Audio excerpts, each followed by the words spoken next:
How do you feel about the program, the development of the program at Nottingham? Recently, for example, I heard how the program has developed just to become so democratic, just to invite a group of people, whether they are migrants, or to come and create an exhibition, because the space is actually for people. And how do you feel? Is that your structure allows for that, for example?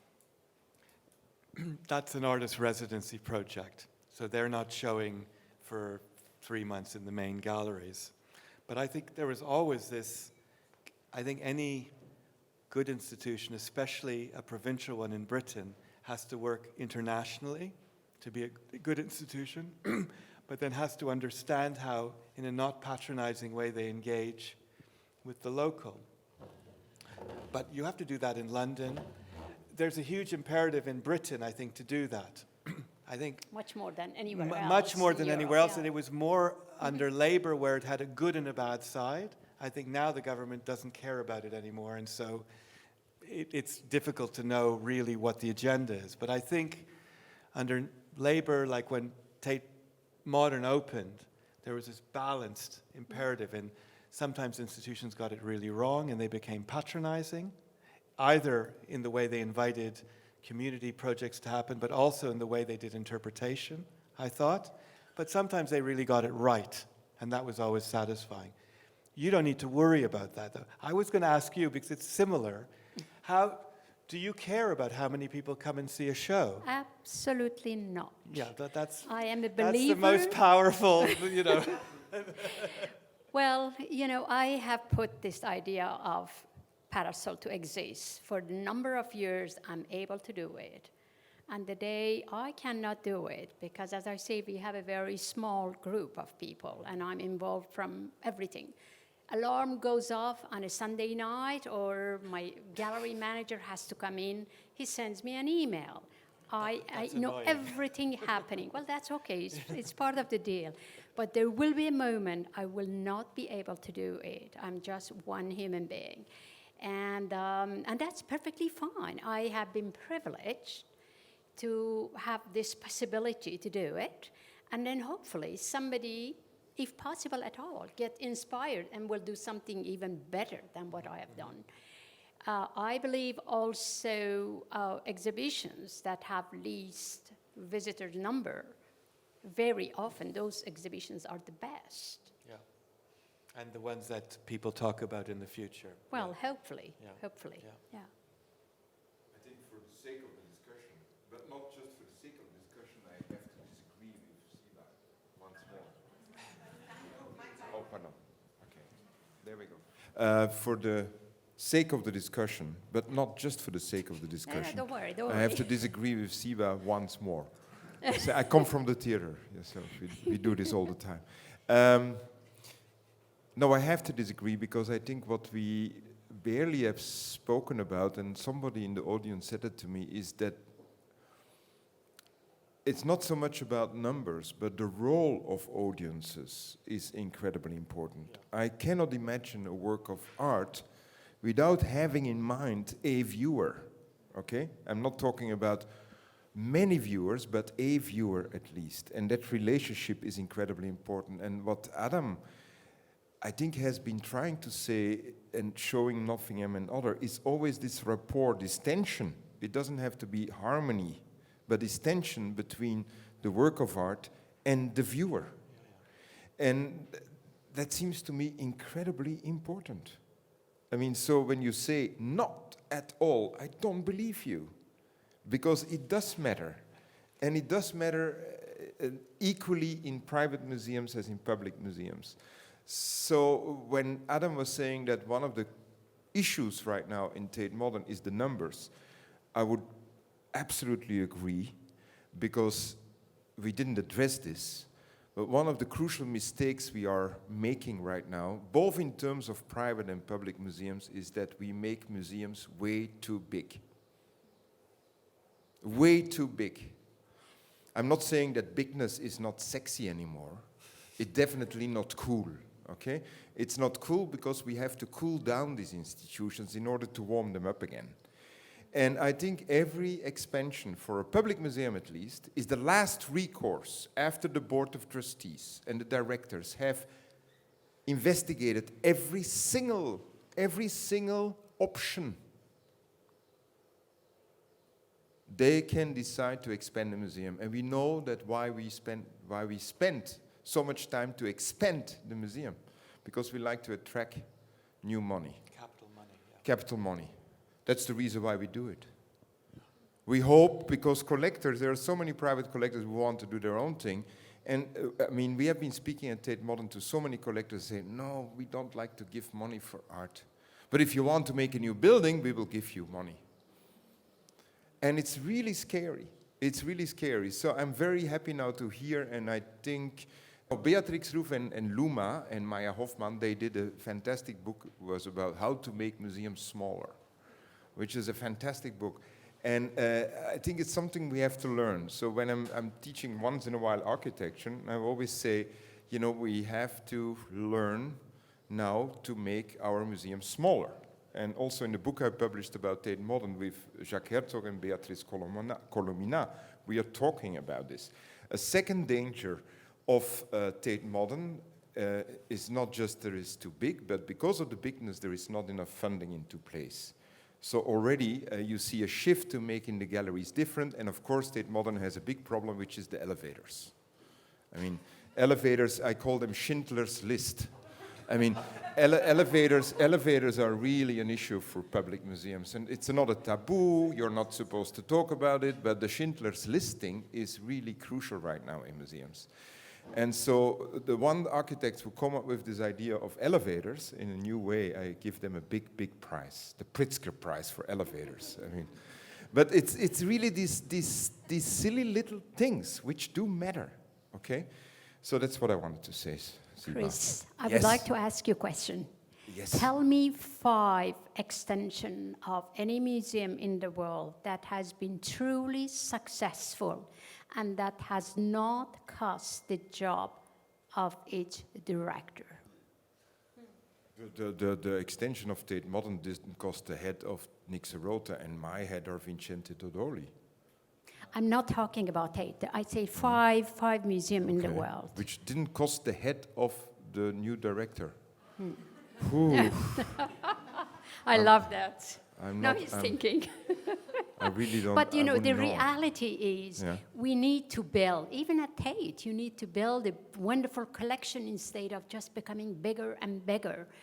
The energy goes in fundraising and irritating people. I know I do a tiny little bit of fundraising for Parasol, and I have kept it to an absolutely minimum. But I know how irritating to people it is. People don't want to see you anymore. No, but I mean, we cannot. I mean, it's not because we need money that we have to build. That's what I'm saying. And I think the shrinking museum, Rem Koolhaas again, and Beatrix Roof, it was her idea. And you know that Beatrix got reinstated since 24 hours, which is fantastic. And I want to congratulate her from here, from Basel. But she did a great job with Koolhaas to make the museum smaller. Because when Koolhaas decided to, to not squeeze the collection, but congest the collection in this new hang, I think it was a very, very, very, very good example that you don't need to create more wall space in order to show a museum like the Stedelijk, which always has been a combination of art, graphic design, industrial design. And when you go to Amsterdam, you have to see the shrinking Stedelijk Museum. And the temporary shows, like Günter Fork or the collection of Borgman, they are in these wide rooms on the first and the second floor, while the collection is in the bathtub of Mels Krauwel. And it's a very good example that you don't need big spaces.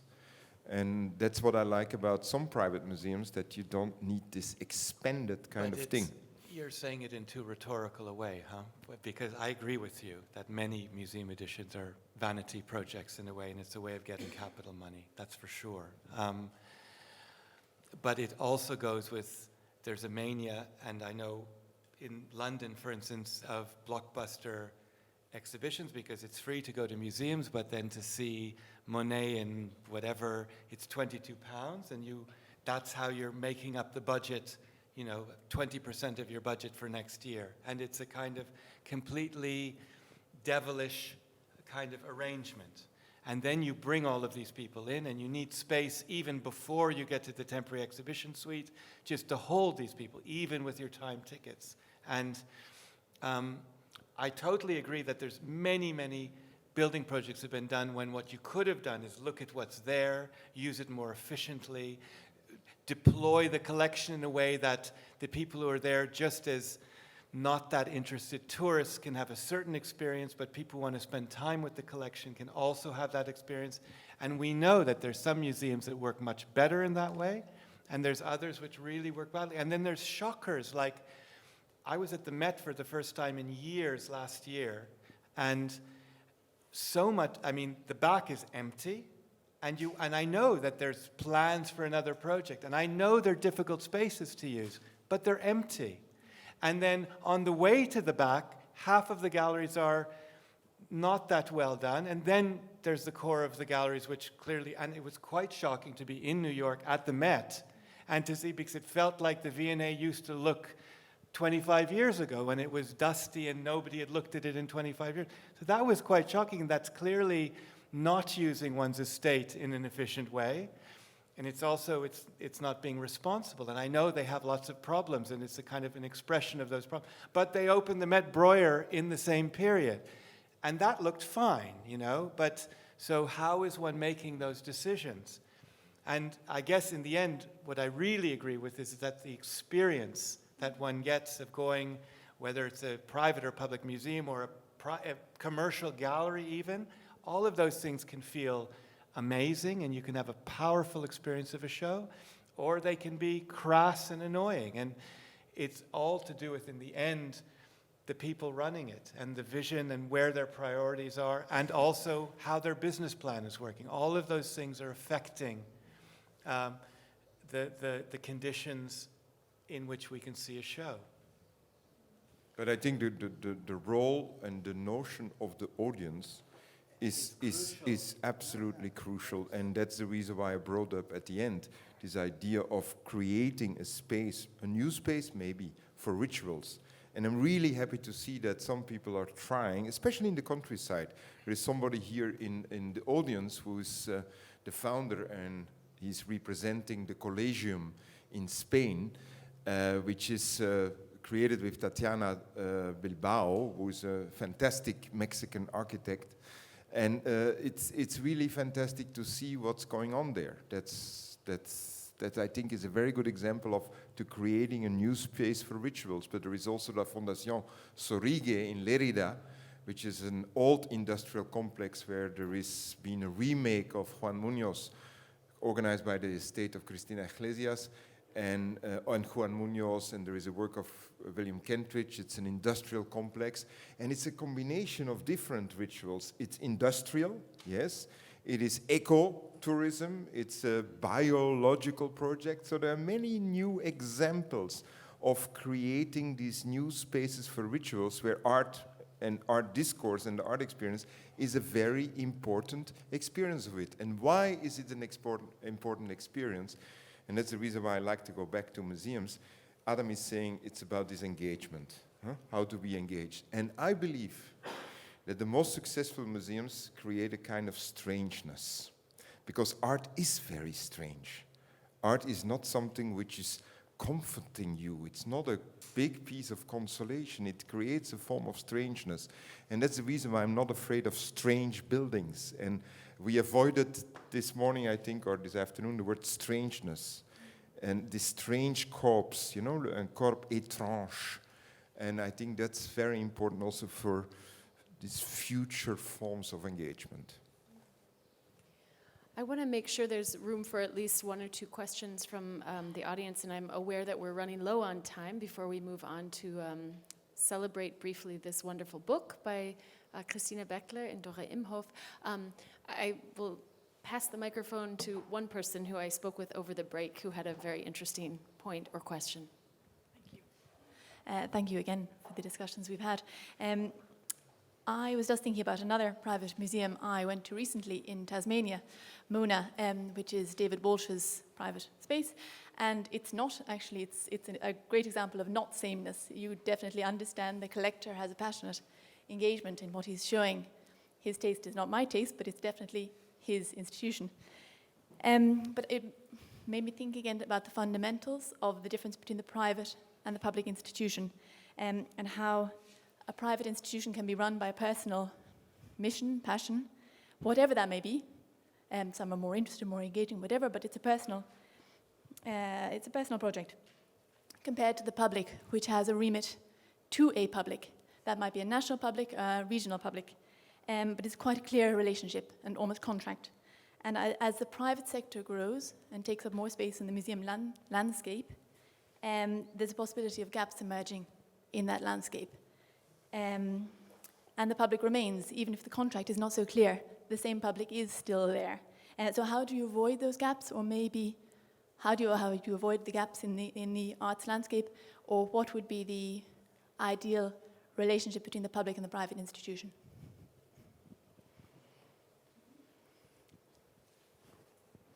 I will try and answer this as I don't see it as a really new problem. If I look at my own country, Denmark, we had in early 20th century 4 really huge collectors, international collectors, who 3 of them made their own institutions. The last one gave his collection to the State Museum, and then these museums today are working together. They are there, and they are a part of what happened that time. Today, we see, you're right, many more museums coming up, but there's also a much bigger awareness about art. At that time, it was much lesser people. Today, it's much more people. And when I look to China and see the amount of people we have through our spaces out there, then in Copenhagen, it have something to do with that there's a lot of interest. And there are many more people today collecting.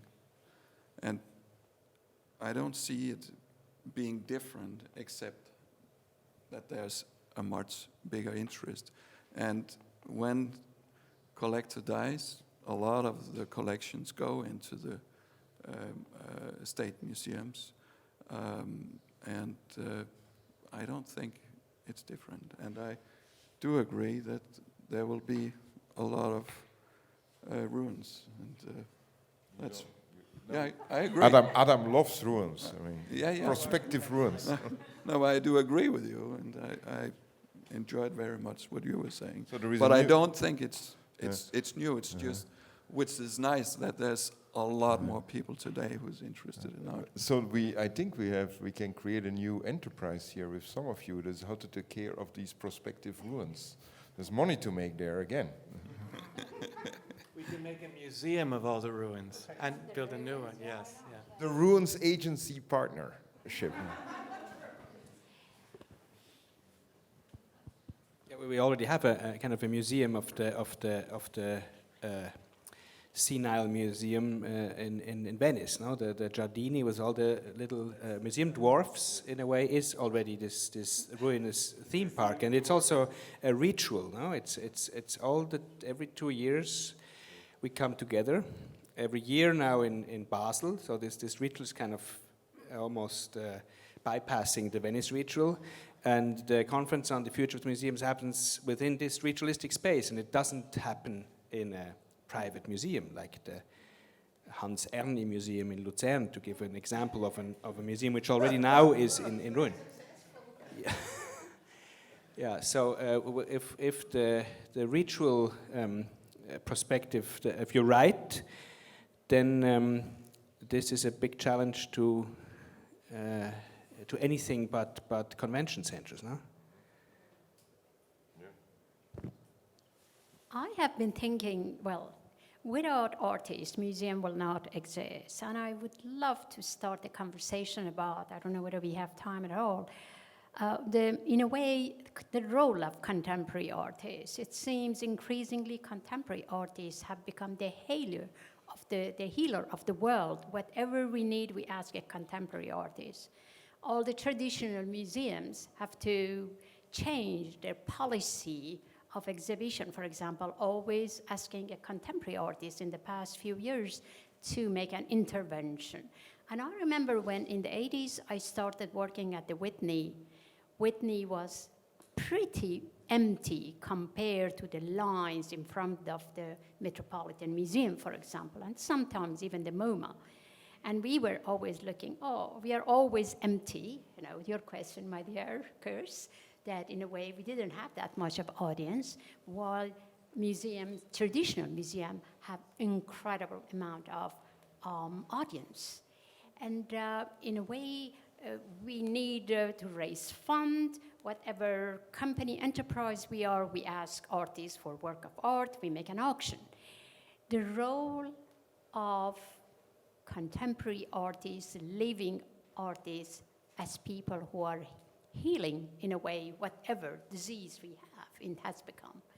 And that would be really interesting to see the role they are playing, the importance they have, and this whole importance of creativity, which I believe is the last bastion that the robots can probably reach, is that human creativity.